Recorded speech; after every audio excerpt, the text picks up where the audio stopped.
Welcome to the Pretty Powerful Podcast, where powerful women are interviewed every week to share real inspiring stories and incredible insight to help women or anyone break the barriers, be a part of innovation, shatter the glass ceiling, and dominate to the top of their sport, industry, or life's mission. Join us as we celebrate exceptional women and step into our power. And now, here's your host, Angela Gennari.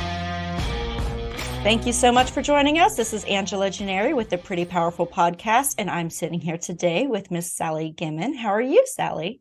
I'm doing excellent. How are you today? I'm doing wonderful. Thank you so much for joining me. I'm excited to talk to you. Great. So I will introduce Sally. Sally is she's got a really unique niche here, and I'm really excited to learn more about it. Sally was motivated to become a real estate investor when her mom became sick in October 2018. Sally was 53 and needed to make a change in her life quickly. She has been an insurance agent for 20 years and has used her experience to make positive changes. Now she shares her information weekly in her real estate group, Win-Win Women TV. In July 2020, she bought a bank-owned property for $20,000 that would go to auction for $50,000 when COVID restrictions lifted. She knew her capital gains would be $7,140 and researched how the rich paid so little in taxes. This led her to find the business and beneficial spendthrift trusts. So, Sally, I am dying to hear all about this because this is just completely foreign to me. I have no idea what these are. And it's exciting that you're talking about, taxes, especially as we're going into, tax season coming up. And so let's get started. So tell me, you spent 20 years in insurance. Correct. And then decided to do real estate investing. And I love the pivot, especially, your timing couldn't have been better, really. It's true. Your timing could not have been better. So when you bought your first property for $20,000, did you renovate it, or was the plan to just flip it in an auction? Quite honestly, it was not my first property. I had quite a few other properties. Okay. This was my second property I paid with my own money. I originally got involved with real estate investing by self-directing my Roth IRA and also my traditional IRA. Thank God, in my real estate group, they discussed that, but I was making good money. It was a deal of the week. Who knew how long COVID would happen, but it was a 4-bedroom, 1-bath house in Rocky Mount, North Carolina. The bank had held it for 3 years, and they said, we need the cash now to do other things, but we won't put your name on the house until auction. So that was July of 2020. It went to auction August 28th, 2021. So I had to hold it for 13 months. Wow. Okay. So, it was going to be a great deal. I'm like, $30,000? I like that, Yeah. So I was going through, researching this. And to be honest, I was talking to my father. My brother has his own brewery. I don't like beer, but he wins a lot of medals. I have a sister-in-law who runs her own business. I have some online businesses. My dad was looking at what I was doing with real estate. He's just like, hey, let's get the entire family started. In my real estate group, I don't know if you've ever heard of a gentleman named Garrett Gunderson. I did. He wrote a book called What the Rockefellers Do. He had to change the title. It's now called What the Billionaires Do. And on my Monday evening, I do a Monday evening, 8 p.m. East Coast time Zoom, and I can give the copy there. It talks about the Rockefellers Trust. It's 7 generations old. It's got over 400 people in it, and this is how they save taxes. I don't want to get political. There's some other political people doing this, but if you know a real estate investor, Grant Cardone, he only tells his people who spend $100,000 with him every year, and he sells the exact same trust for $50,000. I'm like, oh, that's just not fair. I don't have that kind of money. So back in July, my background it was insurance and also competitive intelligence. I found a law firm in Dallas, a private law firm, and they sell the trust. I became an agent of theirs, so I do sell on behalf of the law firm. It is patented. It is in the tax code 643B, so it is legal. And just to give you a little bit of history, it comes from England when King Henry VIII started the Church of England. So some of these trusts are over 300 years old here in the United States. I'm teaching the class. I had a mastermind in my real estate class, and one of my friends, a retired preacher from New Hampshire who moved to Phoenix, sat in on my class, true story, on Super Bowl Sunday, 2021. The fourth time he went to the house, he found the grown daughter of the gentleman who had passed away. They stopped the auction. The auction was going to be March 1st, 2021. He Wow. wholesaled the house for $50,000. He knew about capital gains, didn't do anything about it. And when he did his taxes, he postponed his taxes until July of 2022. He's now driving Uber 6 nights a week because he has a $990 tax bill every single month. And he's like, Sally, please tell people about this. I want to be your poster child for things not to do. And, you know, Right. I really feel the average person getting in my real estate group, not to make fun of people, it's a 54-year-old man trying to save money for retirement. So many people are drowning in not saving enough money for retirement.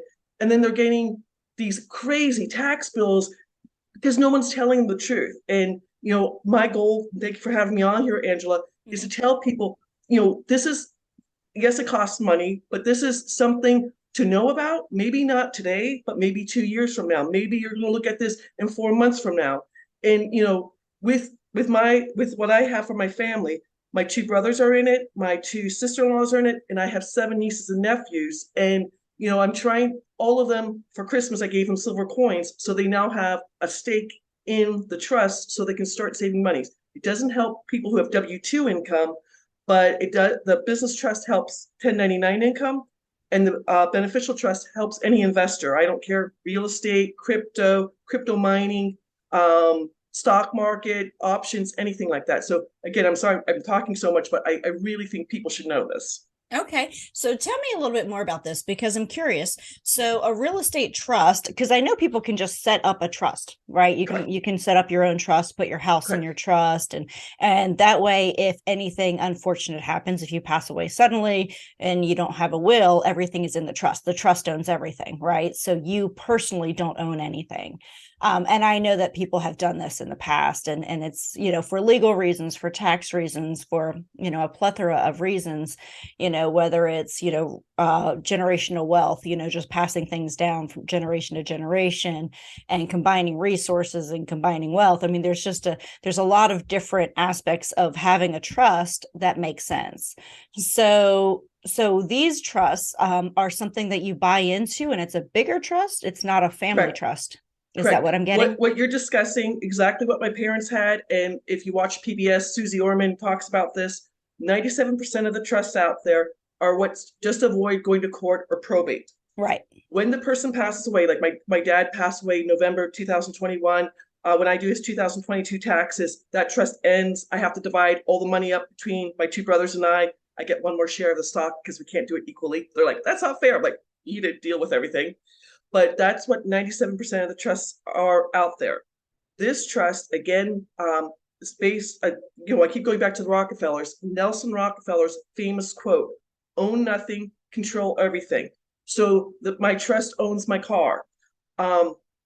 If I haven't, not saying this would happen, but if I had an accident, one of my clients, true story, he has 100 doors in Chicago, has one of those big, huge RVs that, you know, you need a bus license for. He couldn't slow down for an accident over the summer in August. He hit the car in front of him, hit 2 more cars.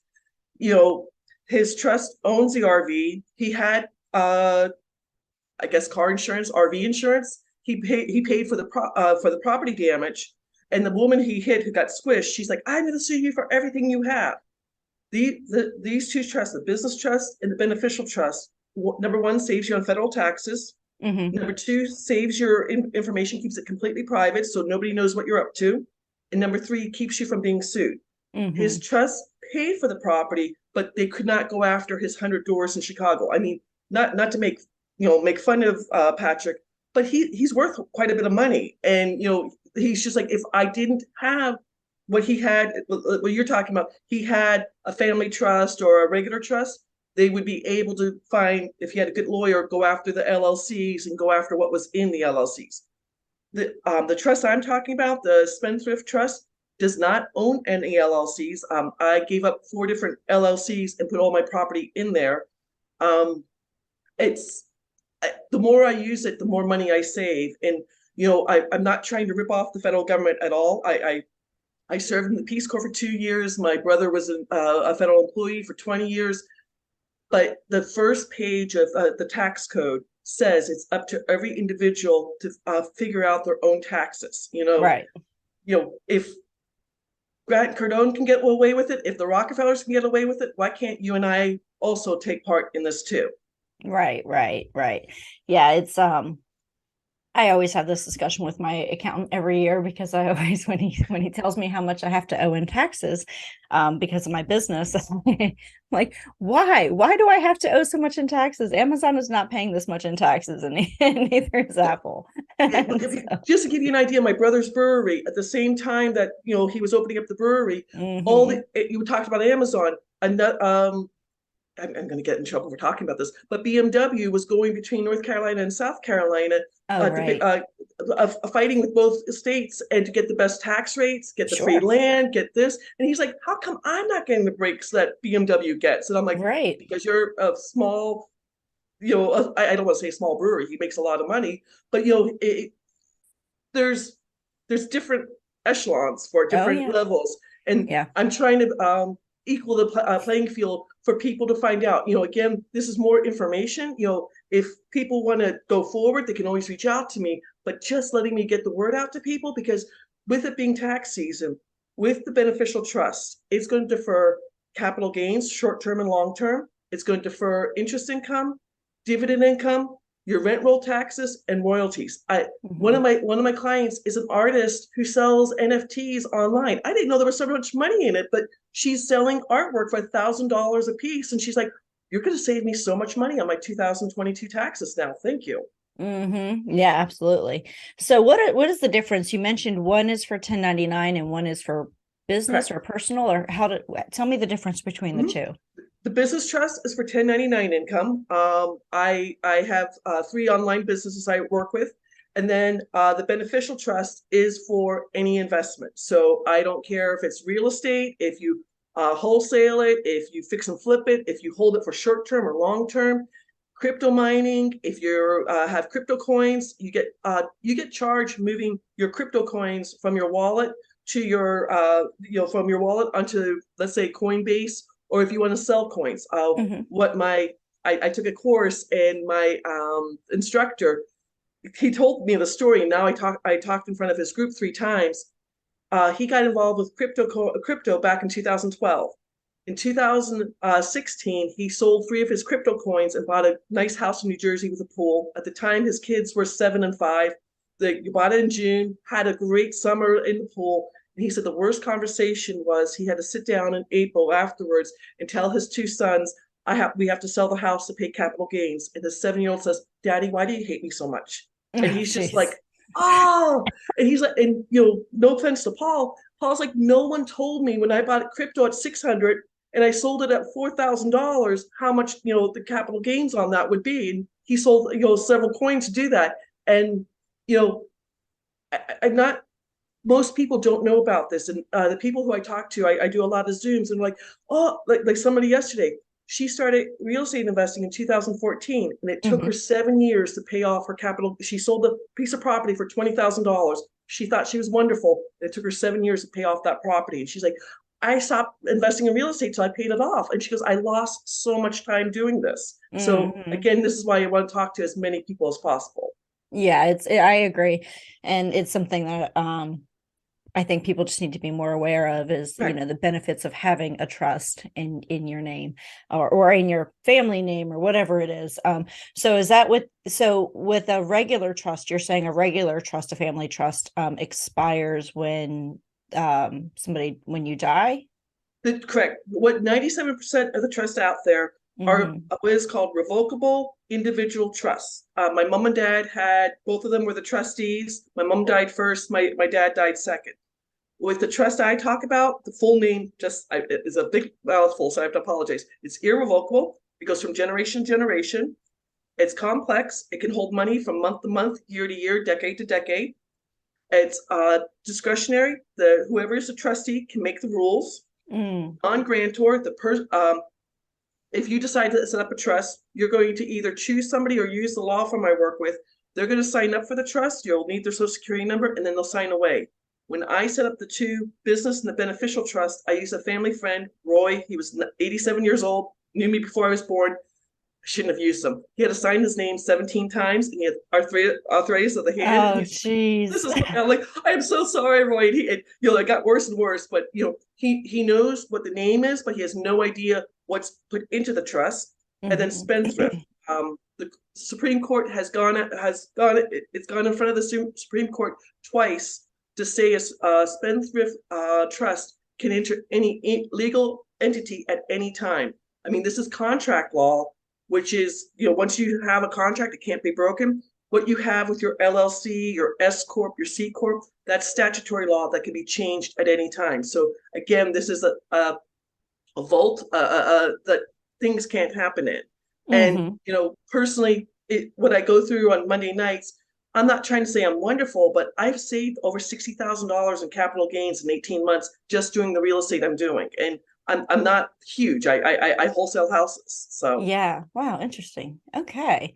So how did you find out about all of these trusts? Because this is I know that you're looking for ways to do it, and then the book about Rockefellers came along, and I actually, funny enough, just watched a documentary on the Rockefellers, and the trust was brought up several times during that documentary. Yes. Yeah. So yes, the generations still continue to live off of it. I mean, some have squandered a bit of it, but yeah, so it's fascinating.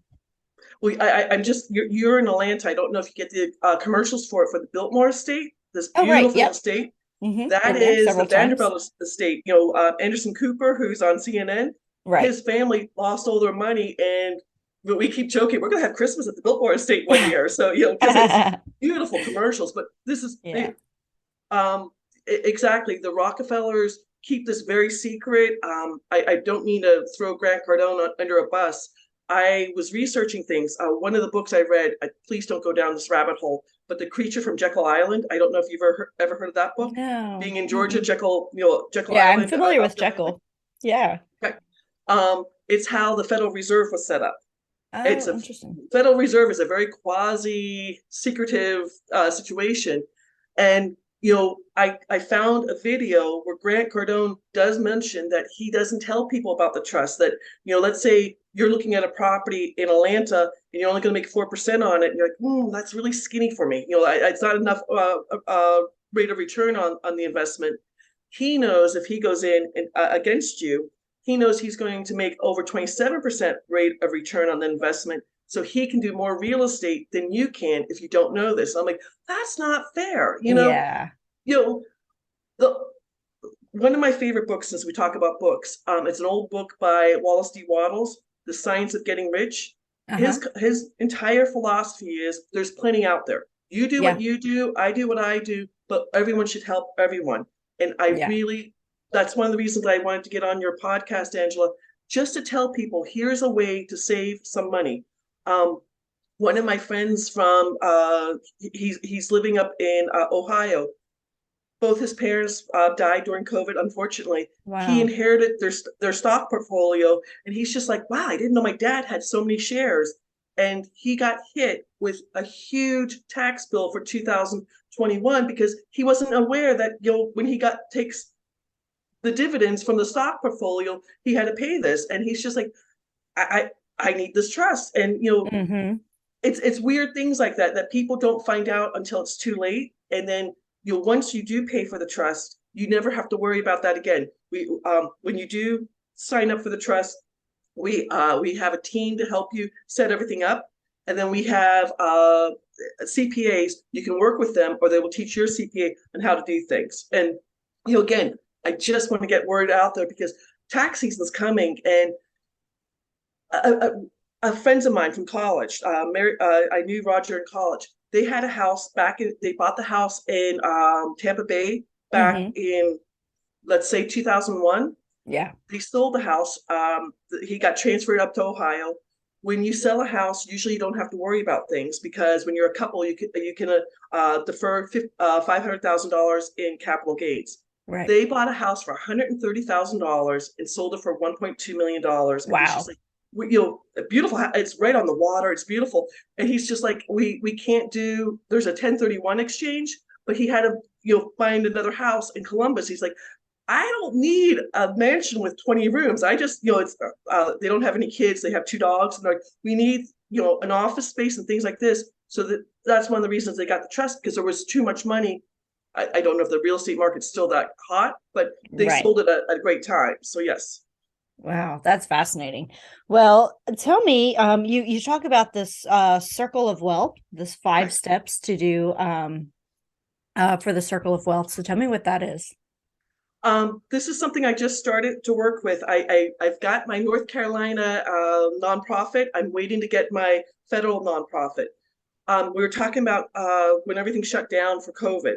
Right. When I first got involved with real estate, I was in what's called a note. So I'm the mortgage on the house. And April 1st, 2020, all of a sudden, where I was going to get $2,500 from 3 different homes that I had the note on the house, Right. everything dried up. I'm like, Ugh. yikes.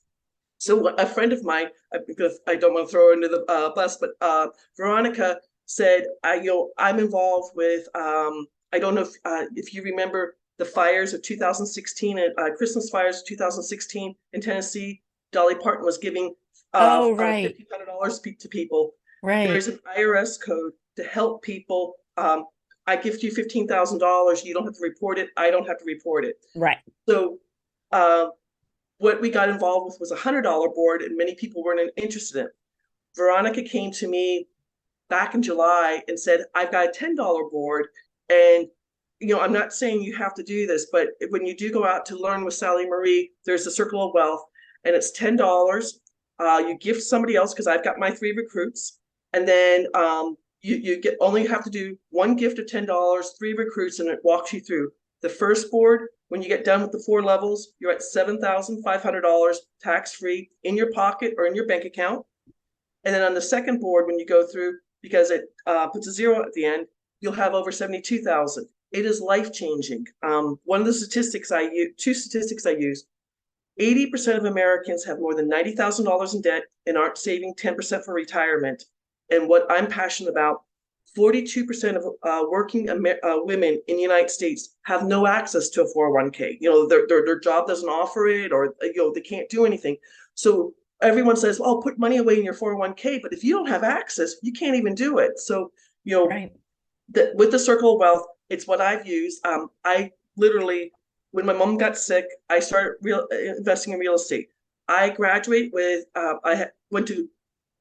I went to undergraduate school. I went to the Peace Corps. I traveled for 9 months. When I came back, my student loans were higher than when I actually graduated. I Wow. went to graduate school. I had a house. I had a car. I had over $184,000 in credit card debt, student loan debt, everything else. And with how I use this, the Circle of Wealth, 3 businesses I'm part of that you can either be a consumer or you can do affiliate marketing. The real estate group I'm in, if you want to go down the real estate track, the 5th step is the trust, where I'm saving all this money and now I'm debt free. Instead of, I don't want to say this for being crowing or anything, but I've set up my retirement for myself, that even if Social Security goes away, I don't have to worry. Yeah. It's a little bit scary how much the U.S. government owes China and other countries right now. I know. Yeah, that is definitely a little scary. Yeah, and we're constantly on the brink of default as well. So yes, very much so. So, okay, well, that's all really, really fascinating. So tell me, kind of to pivot a little bit, tell me who inspires you? My mom, Yeah. she, true story, my grandfather died of pleurisy, December 1939. People thought it was TB, because TB was still big in Ireland. Wow. His 2 sisters in December 1939 kicked my grandmother, my mom, and her sisters out of the business and said, "You no longer have this."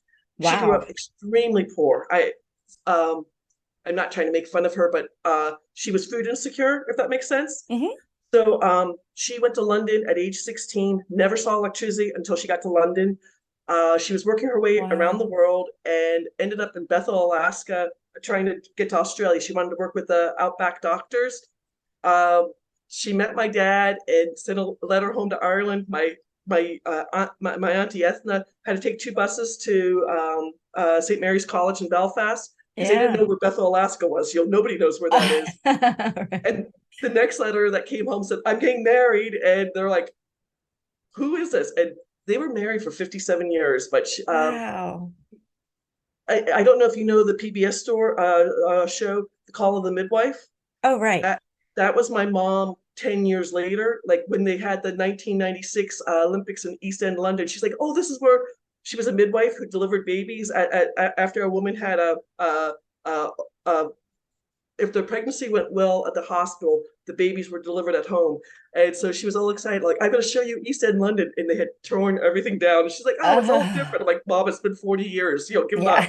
So, but she was an amazing person. And she was very, she believed in you, but she would be like, "Tell me the truth. I'll support you, but give me the bad part of it too." And I mean, it Right. sounds funny. I still talk to her all the time, but she was a wonderful human being. Oh, that's wonderful. I love that. Yeah. So my mom is a strong woman as well. And same thing, really kind of built herself up. And so I love that. I love women who overcome, circumstances in their life to be incredible women despite the odds against them. So well, that's One wonderful. of the things, it's interesting, my younger brother does it too. When my mom, God, you're what, two, and they're teaching you bathroom etiquette, when you Yeah. get up in the morning. And she said, every time you wash your hands in the morning, just say in the mirror, "I love you, Sally." And I Oh. didn't think that was that big. But when I tell people, like, "That's amazing," I'm like, "Did she learn it from Tony Robbins? Did she learn it from," because you hear all these big wigs talk about it. And I'm like, "Where did she learn that?" And Yeah. he's not little, he's 6'4". My younger brother says he does it all the time. And my older brother's like, "I don't remember that." And the three of us are like, "Mom taught us," Yeah. and She she, knew affirmations before affirmations were a big thing, huh? exactly. Yeah. I don't know where she learned it, but I Hmm. can remember living in Phoenix, and because there was a stool to stand up to reach a sink, and we had to say it out loud. And my sister-in-law goes, "I'm going to start doing that." I'm like, "Why not?" So, No, it's so important. I do affirmations every single day. Every single day when I'm getting ready and I'm brushing my teeth, I do my affirmations every day. exactly. Makes a big difference. It's a better start to your day, to be honest. It puts you in a better mood, a higher vibration, and it just makes things Hmm. work better for you. Absolutely does. So, what challenges have you overcome in your journey? Because I know you've had to have so many challenges. We talked about all this incredible, wonderful success, but we don't get to success without some obstacles and some hurdles. I don't like to talk about it, but I just had my 1 year anniversary. Um, in my real estate group, I was doing a mastermind for 18 weeks. Mm. I had a 50-50 agreement with my mentor in my real estate group. He's my 5-star, and he was my business partner. January 12th, 2021, I got paid not enough, and I just sent a simple text going, "What happened to our 50-50 agreement?" Just a Hmm. text. January 13th, we get on a Zoom, and I have never been spoken to like that before. Oh I no. mean, he came out guns blazing, and I'm like, "Zach, I'm getting off the Zoom before something is said, and we can't go back." Hmm. So a week later, get on the Zoom with him, and I just, we're talking. He goes, "Well, I don't think I can trust you." I'm like, Oh God. I didn't do this wrong. And he goes, "We have to put this on hold for a few weeks." And I said, "I'm not a human yo-yo. This is your decision. I either continue with 18 months of doing a mastermind, or we stop." And he goes, "You'll be nobody without me." And I'm like, Oh, "Okay." I love a good And challenge. I don't have I don't have a pin cushion putting pins into him. I don't wish him ill will. But since January 2022 was horrible. I Mm, had a mentor. I'm going to be honest. I think everyone should have a coach or a mentor to talk to. agree. And my mentor Susan's like, "You need to do something." And I moved from Arizona to North Carolina. I gave up the real estate group. I joined another real estate group. I still have friends in Arizona, but it was a really hard month. I mean, I love sleep, and if someone's waking me up at 2 o'clock in the morning because my mind's going, I'm like, so and everyone's like, "Why'd he do that?" And it was really interesting.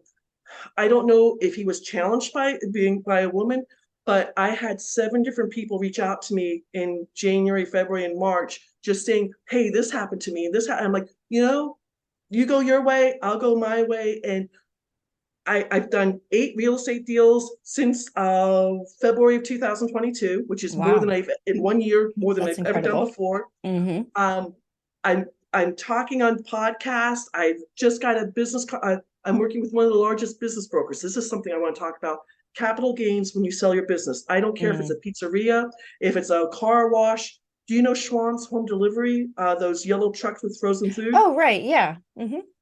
Um, when you sell your business, you're either going to pay 15% or 20% in capital gains. That's a lot of money. I That's a mean, lot of money. Mm-hmm. I was sitting in my brother's brewery. We were playing on Tuesday nights. It's what is it called? Music bingo. Okay. And the guy who was sitting next to me, he's like, "Oh, I'm buying one of my dad's Schwann's routes," and we were able to save him $72,000 for his retirement. He's 79. He's 79 years old, and his wife calls me, and she's like, "That's 2 years of income that you just saved us." And I'm like, "That's a Wow. lot of money." So Yeah. so that's one of the things I want to bring up, and you know. I did. There's a book out there, Darren Hardy, I think it is, "Living Your Best Year Ever," and I did it, and I'm like, wow, I really did a lot in 2002, and I'm setting up Yeah. 2023 really well. And your podcast, Angela, is one of the reasons I wanted to get on this, because I want to help people who want to make their dreams come true, help them too. Absolutely. Well, thank you for that. I appreciate it. Yeah, this podcast has meant a lot to me because I just wanted to bring the conversation closer about, it's okay to be successful and chase your dreams and do all the things that you want to do. And, women, we're sometimes put into a little box and told, this is as far as you can go, this is as much as you can do. And, that's absolutely just not true. And so there's Just opportunity. I worked with another woman in my real estate group. True story. She took her dog a different direction in Nebraska, and she saw a sign on the door saying the county or the city, the grass wasn't being cut. So she did research. She calls me. I want to say it was Sunday, August 30th. And she goes, I need this amount of money by September 1st to stop the auction. I was able to do the thing. Should we stop the auction? We wholesaled the house. I made 14% return on my investment. It was her first real estate deal. We were on a Zoom talking about the real estate deal, and someone puts in the chat, "Oh, you little ladies did a really good job." I'm like, I'm 5'9" and she's 5'8". I'm not really pretty. Yeah. And I don't want to say it's discrimination, but women are just as powerful as men. And Kendra took her dog a different direction one day and just noticed something. I mean, good for Kendra. She knew who to contact and she wholesaled the house. She did all the work. I was just the money on the deal, and we both made money on it. And it was an easy thing to do.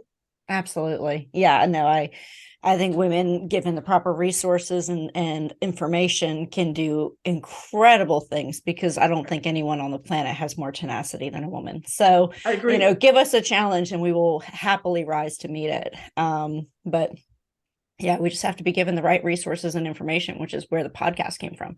It's all about bringing the information and the resources to women on a regular basis. And Yes. so, and there's so many incredible women that we can feature, like yourself, that are out there doing incredible things and can serve as a great role model.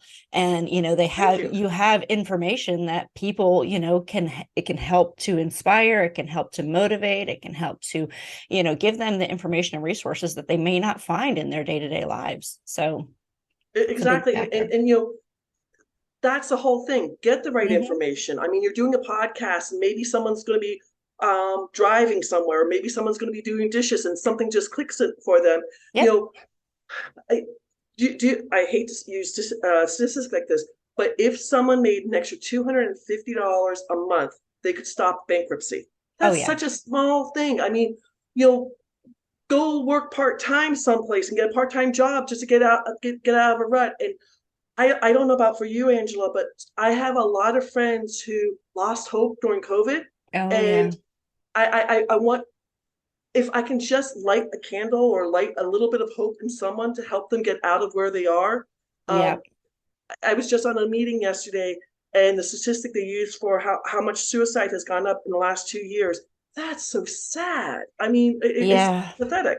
Yeah, well, and I was talking to a woman last night at an event, and she's a counselor, and yeah, she was saying that they had 20 people on a wait list to talk to a counselor about Wow. suicide. It's scary, but yes, if we can save people, and one of the biggest factors is financial ruin. Yes. That's where this a lot of this, they feel like their life is over. They can't support their families. They've failed financially, and I can tell you, as an entrepreneur, I don't know a single entrepreneur has not failed at something, and Oh, so, we crash and burn all the time. You get it all, you lose it all. And not that that's a cycle you want to continue, but the best thing you can do is learn from it and then do better next time.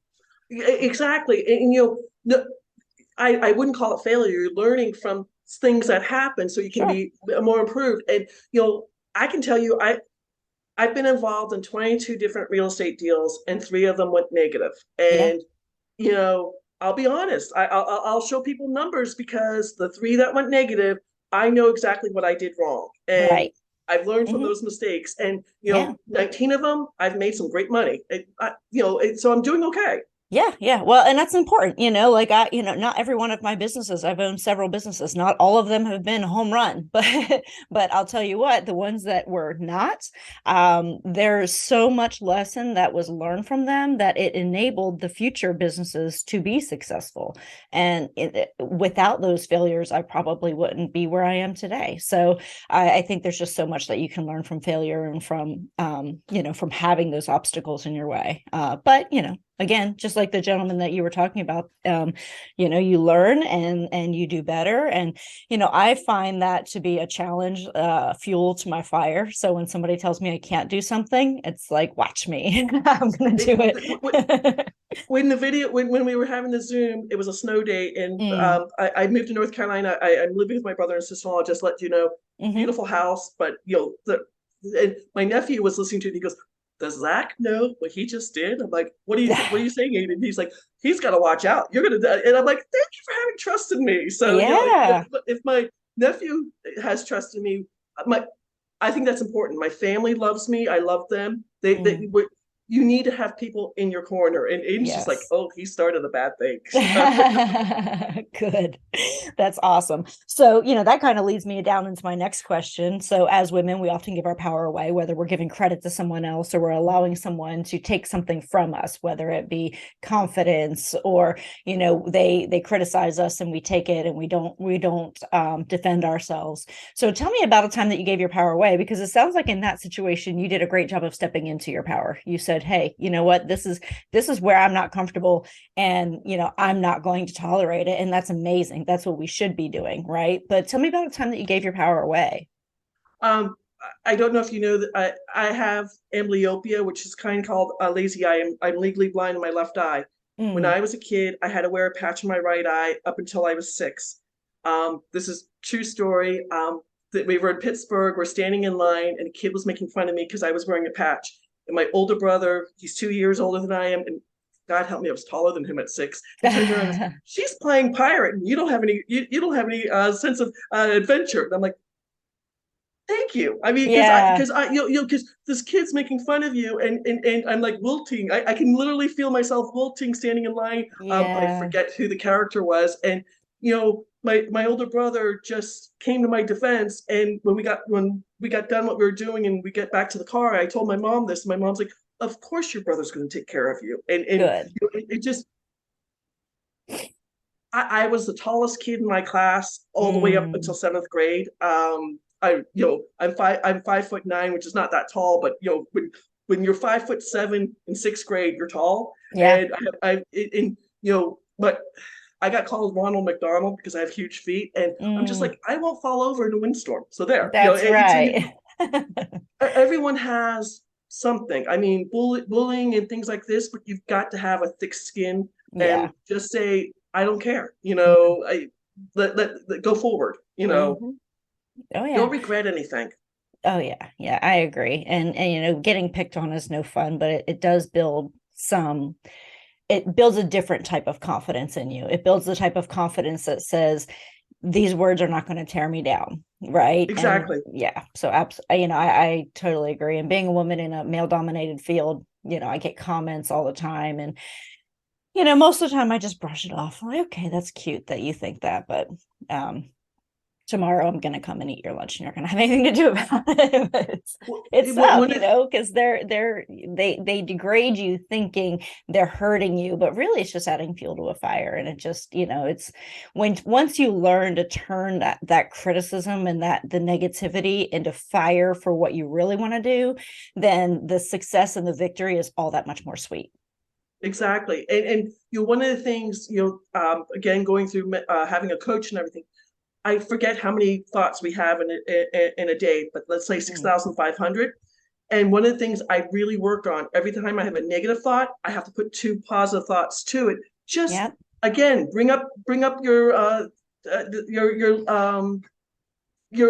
how your energy's running, because when your energy's down, you're down, unfortunately. Absolutely. 100%. I agree with that. In fact, when I start having crazy dreams, or when I have, negative thoughts, or I have a really bad conversation, I'll immediately start doing affirmations in my head, kind of turn that whole situation around, because I don't want to, because if you let the negativity get to you, it can just, it can kind of pile on over and over and over and over. And then it can just change your energy. To pile it on. Yes. Mm-hmm. So what advice would you give to your 18-year-old self? At 18, I had a major decision to make. I was in a very small school up in New Hampshire, and there was a whole thing. The high school had 6 suicides in under 6 months. Wow. And you were talking about negative depression and everything. I was just like, I needed to make a change. And I'm like, that's where I got the power, I think, where I had to make the decision. I was in the college, but the town was rolling with this. And I'll be honest, it was back in 1985 and things weren't good. And, I made a major change. I went back to University of Maryland. But the thing about what I would tell my 18-year-old self, trust yourself. I mean, I made the right decision. I made another decision when I was graduating from Maryland. I had a group of friends and I had a job offer in St. Louis, and they're all like, "Oh, don't go to St. Louis. You're going to," I'm like, it was something I regretted. And then when I got offered to, I had the weirdest phone call about the Peace Corps. They're like, who's on first? That whole thing about where I'm going. So I found out April of 1991. I was leaving June of 1991 to go to Poland. And I'm like, where do you find that's really cool winter material?